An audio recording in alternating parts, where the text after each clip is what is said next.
शनिवार के दिन नौमी तिथि विद्यमान हो रही है और ग्रह नक्षत्रों का परिवर्तन का योग बनता दिखाई दे रहा है।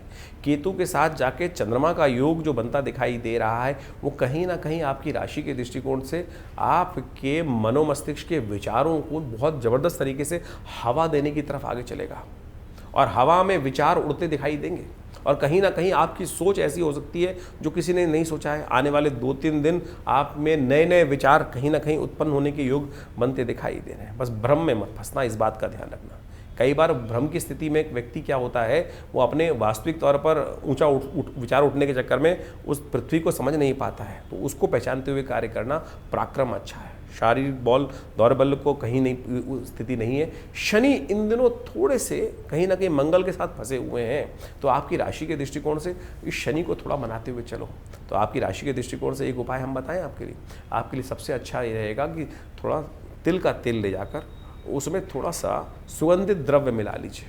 सुगंधित द्रव्य किसी का भी इत्र मिलाकर, हिना का इत्र कुछ भी मिलाकर भगवान शंकर को उसको अर्पित करने का प्रयास करें। सुबह सुबह शनि प्रसन्न होंगे और देखिएगा शनि के प्रसन्न होने से शनि के दुष्ट कष्ट जो नेगेटिव प्रभाव है उसको ठीक करने का योग यदि बन गए। शाख नवमी के दिन जो उदय तिथि है, शुक्ल पक्ष की नवमी के दिन सीता नवमी के रूप में जाना जाता है, जिस दिन भगवती का प्राकट्य हुआ।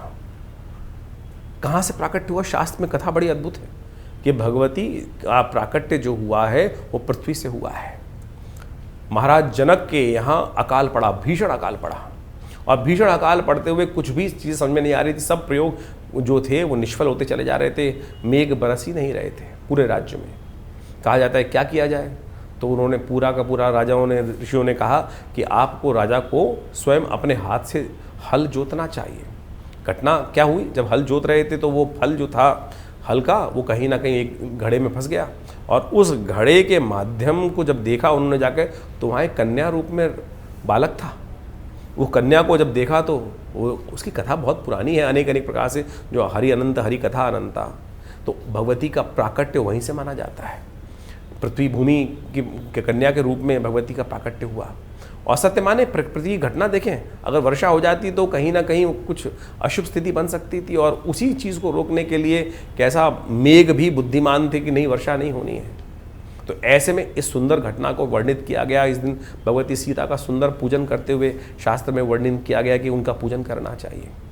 आपके जीवन में भी कई बार संतान सुख प्राप्त करने के लिए इस दिन सुंदर सुख माँ की कृपा से, ये नवमी तिथि जो है ना, अपने आप में बहुत सुंदर मानी गई है। इस दिन विशेष तौर पर एक मंत्र है, सर्वा बाधा विनिर्मुक्तो धनधान्य सुतान्विता मनुष्यो मत प्रसादेन भविष्यति न संशय।